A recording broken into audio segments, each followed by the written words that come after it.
దేవా, నీ కృప చొప్పున నన్ను కరుణింపుము. నీ వాత్సల్య బాహుళ్యం చొప్పున నా అతిక్రమం తుడిచివేయుము.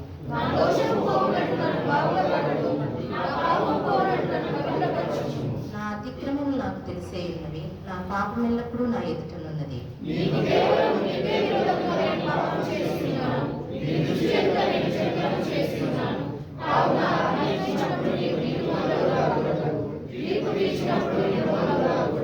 నేను పాపంలోనే పుట్టినవాడను, పాపంలోనే నా తల్లి నన్ను గర్భము ధరించెను.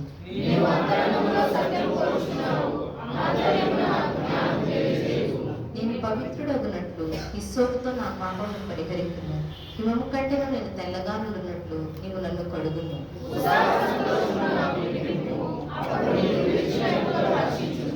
నా పాపములకు విముఖుడవు కమ్ము, నా దోషములన్నింటినీ తుడిచివేయుము.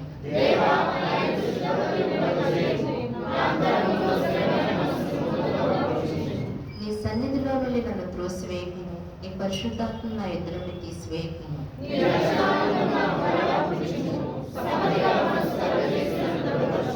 అప్పుడు అతిక్రమణ చేయవారికి నీ త్రోవను బోధించెదను, పాపులను నీ తట్టు తిరుగుదురు.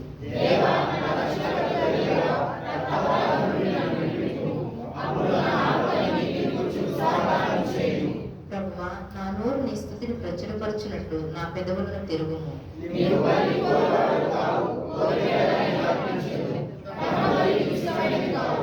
విరిగిన మనసే దేవునికి ఇష్టమైన బలులు. దేవా, విరిగి నలిగిన హృదయమును నీవు అలక్ష్యము చేయవు.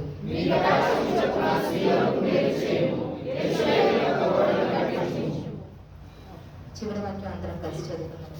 అప్పుడు నీతియుక్తములైన బలులను, దహన బలులను, సర్వాంగ హోమములను నీకు అంగీకృతములను. అప్పుడు